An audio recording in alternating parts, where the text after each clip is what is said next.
Welcome back to of the record. ఆ ఎమ్మెల్యేకు ఉప ఎన్నిక భయం పట్టుకుంది. ఇటీవల కండువా మార్చి అధికార పార్టీలో చేరిన ఆయన తనపై అనాహత వేటు పడుతుందేమోనని కంగారు పడుతున్నారు. పార్టీ ఫిరాయింపుల కింద అనర్హులుగా ప్రకటించాలని ప్రతిపక్షాలు స్పీకర్పై ఒత్తిడి తేవడమే కాకుండా కోర్టును కూడా ఆశ్రయించడంతో ఆ ఎమ్మెల్యే తెగ టెన్షన్ పడుతున్నారు. అధికార పార్టీ అండదండలు ఉన్నా ఆ ఎమ్మెల్యేకు ఉప ఎన్నికలంటే ఎందుకంత భయం?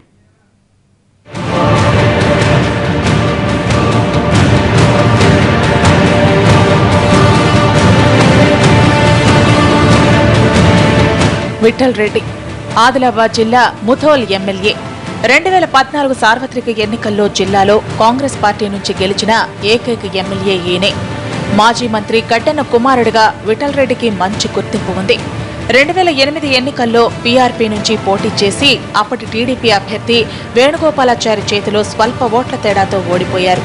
తర్వాత 2014 ఎన్నికల్లో టీఆర్ఎస్ నుంచి బరిలోకి దిగిన అదే వేణుగోపాలాచారిని 3వ స్థానంలోకి నెట్టేసి బీజేపీ అభ్యర్థి రమాదేవిపై గెలుపొందారు. వేణుగోపాలాచారిని గెలిపిస్తే మంత్రిని చేస్తారని ఎన్నికల సమయంలో కేసీఆర్ హామీ ఇచ్చినా ముథోల్ ప్రజలు విఠల్ రెడ్డి వైపే మొగ్గు చూపారు. కానీ కొద్ది రోజుల్లోనే విఠల్ రెడ్డి కాంగ్రెస్ కి హ్యాండ్ ఇచ్చి కారెక్కేశారు.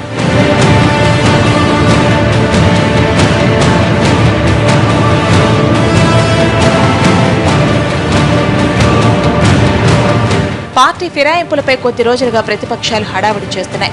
ఫిరాయించిన ఎమ్మెల్యేల్ని అనర్హులుగా ప్రకటించాలంటూ ప్రతిపక్ష పార్టీలు స్పీకర్పై తీవ్రంగా ఒత్తిడి చేస్తున్నాయి.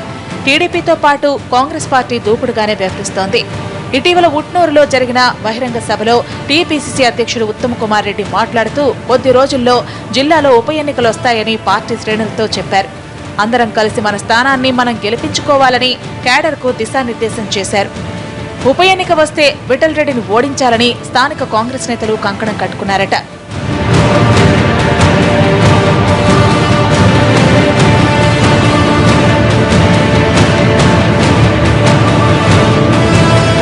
పార్టీ ఫిరాయించిన వారిపై అనర్హత వేటు పడితే ముథోల్కు ఉప ఎన్నిక అనివార్యమైన చర్చ జిల్లాలో జోరుగా జరుగుతోంది. దీంతో ఎమ్మెల్యే విఠల్ రెడ్డికి టెన్షన్ మొదలైందట. ఉప ఎన్నిక వస్తే ఏ విధంగా ముందుకెళ్లాలన్న దానిపై విఠల్ రెడ్డి ఇప్పటికే సన్నిహితులతో చర్చిస్తున్నారని సమాచారం. నియోజకవర్గ ప్రజల్లో తనపై ఎలాంటి అభిప్రాయం ఉంది, అభివృద్ధి పనుల గురించి ఏమనుకుంటున్నారు, స్థానికంగా మైనస్లేంటన్న దానిపై ఆరా తీస్తున్నారట.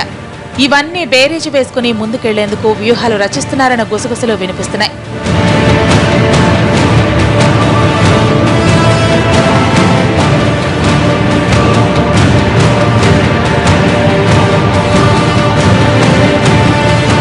సాధారణంగా అధికార పార్టీ నుంచి బరిలో దిగితే విజయావకాశాలు ఎక్కువగానే ఉంటాయి. కానీ స్థానికంగా ఉన్న టీఆర్ఎస్ శ్రేణులు తనకు పూర్తిగా సహకరిస్తారా లేదా అన్న అనుమానాలు విఠల్ రెడ్డికి ఉన్నాయని తెలుస్తోంది. ఉప ఎన్నిక అనివార్యమైతే పార్టీలోని ఓ వర్గం హ్యాండ్ ఇస్తుందేమో అన్న అనుమానం ఆయనకుందన్న చర్చ విఠల్ రెడ్డి వర్గీయుల్లో జరుగుతోంది. స్థానికంగా గెలుపోటములపై తీవ్ర ప్రభావం చూపే ఓ సామాజిక వర్గం సైతం ఉప ఎన్నికల్లో తమకు సపోర్ట్ ఇస్తుందో లేదో అని ఆయన సందేహిస్తున్నారట. అసలు ఉప ఎన్నిక ఎప్పుడు తెలీదో కానీ విఠల్ రెడ్డి మాత్రం ముందుగానే కంగారు పడుతున్నారన్న గుసగుసలు వినిపిస్తున్నాయి. ఉప ఎన్నిక వచ్చినా గెలుపు తనదేనని ఆయన అధినాయకత్వానికి చెప్తున్నా ఎమ్మెల్యే వ్యూహాలు ఎంతవరకు సక్సెస్ అవుతాయో ఎన్నికలు వస్తేగానీ తెలీదు.